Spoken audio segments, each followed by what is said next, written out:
Nikiri tu kwamba halmashauri yetu ya Temeke ni miongoni mwa halmashauri kubwa ndani ya nchi yetu. Kwa mwaka wa fedha 2025/2026 imekuwa na bajeti ya zaidi ya bilioni 74. Bajeti hii inaakisi ukubwa wa halmashauri yetu katika mapato, lakini mapato haya tunapokuwa tumeyakusanya, 30% inakwenda kwenye matumizi ya kawaida, lakini 70% inakwenda kwenye shughuli za maendeleo, kwa maana kuangalia barabara zetu, ya elimu yetu, ya miundombinu yote ya maendeleo ndani ya halmashauri ya manispaa ya Temeke. Kwa msingi huu basi, mimi binafsi pamoja na waheshimiwa madiwani tumejipanga vizuri. Namba moja, kuhakikisha tunaendelea kuwashauri vizuri watendaji wetu wakiwa chini ya mkurugenzi namna bora ya kukusanya mapato, namna bora ya kuongeza mapato. Nimewaelekeza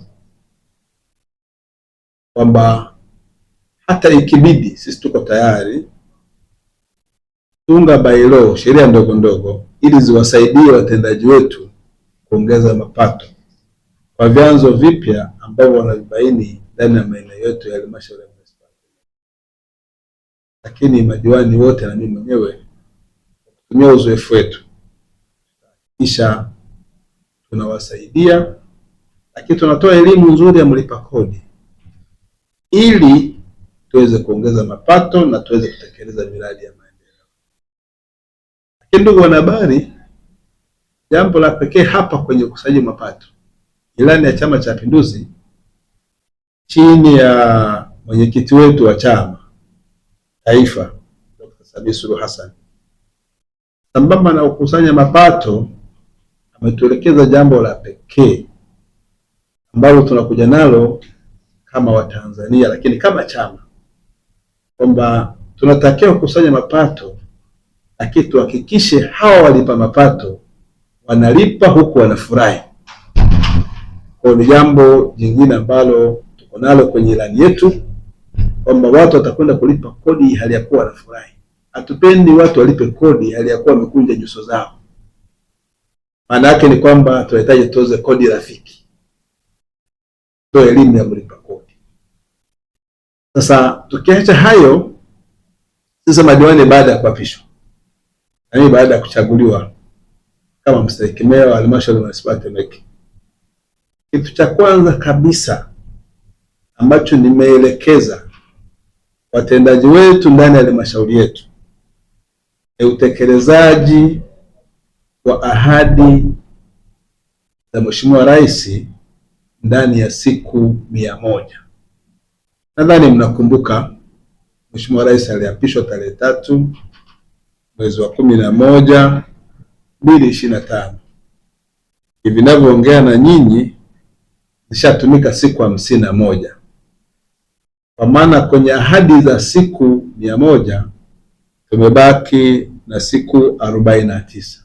Hapa nikukumbushe kidogo mwanahabari, miongoni mwa mambo ambayo Mheshimiwa Rais aliahidi yatekelezwe ndani ya siku 100, cha kwanza ni wazee na watoto wote nchini wapatiwe bima za afya.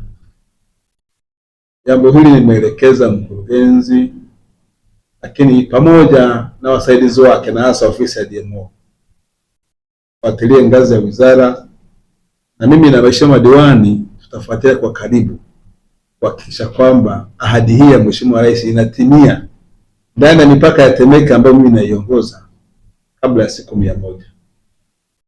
Tutakuwa na kikao hivi karibuni cha kupitia ahadi moja moja, lakini tutaanza na hiyo. Tunao wafanya biashara hawatambuliki, tunao wajasiriamali hawatambuliki na kadhalika.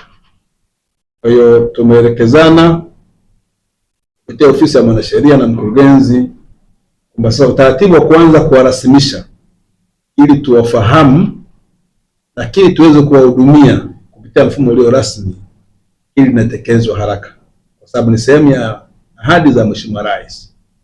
Namba 3, aliwaahidi kwamba Mheshimiwa Rais akiingia madarakani atatoa fedha shilingi bilioni 200 kuwezesha wajasiriamali wadogo wadogo na wafanyabiashara.